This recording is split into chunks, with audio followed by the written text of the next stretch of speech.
My new boat is called the Mateke. It's a sweet little thing, and the crew are stunning inside and out. Hi guys, so sorry for the delay in the update. 'Tis all go. I'm on a new boat.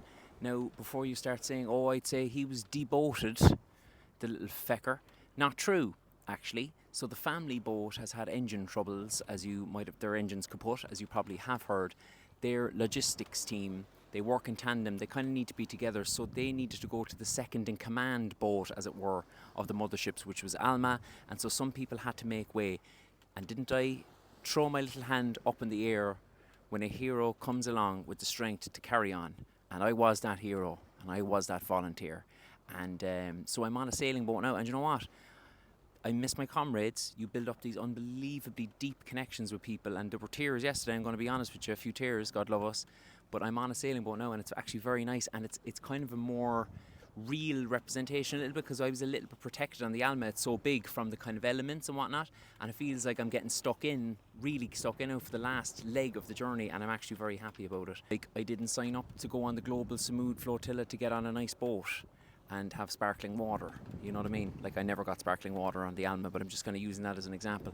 I just signed up to play a tiny part in hopefully opening up a humanitarian corridor to Gaza, and so that's where my focus is back now, 100%. And on that front, we are now just probably a day away from what we would call the red zone, where the possibility of Israeli interception becomes quite likely. Just to say again, we are totally focused on opening up a humanitarian corridor. That's why we're here.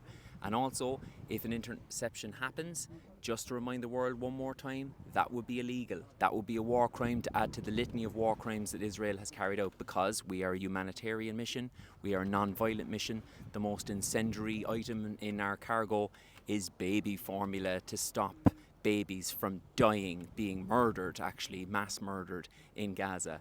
We are in the right, we are moral, we are legal. The occupation is the opposite of all those things according to humanitarian law and the UN. Let's always take that helicopter view of the situation when people say, oh, why are you doing it?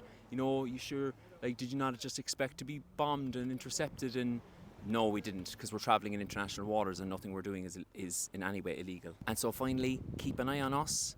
That would be great. The more awareness on us, the better, in terms of us being murdered by the occupation.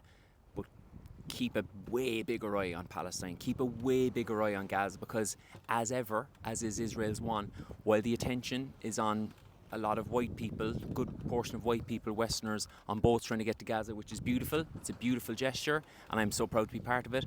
But whilst the world's media attention is falling on us now a little bit at the moment, the media is not looking at what's going on in Gaza, and almost inconceivably the scale of war crimes and atrocities has gone up in Gaza. And thank you for all the lovely messages that I'm getting from people saying, how can we help? You know, what can we say to the Irish government on your behalf? I know all the Irish participants are really grateful for all your support. What I would say to the Irish government at this point, and to the people who are asking me what they can do in relation to them, is bring them down. Any government that is complicit now for 2 years in a genocide still allows warplanes in our Shannon airport, still allows a roaring trade with Israel. Until recently, our central bank were buying Israeli war bonds. That's not a government that I want to negotiate, or to say, oh, please, can you help me? I'm done with that. I'm done with that.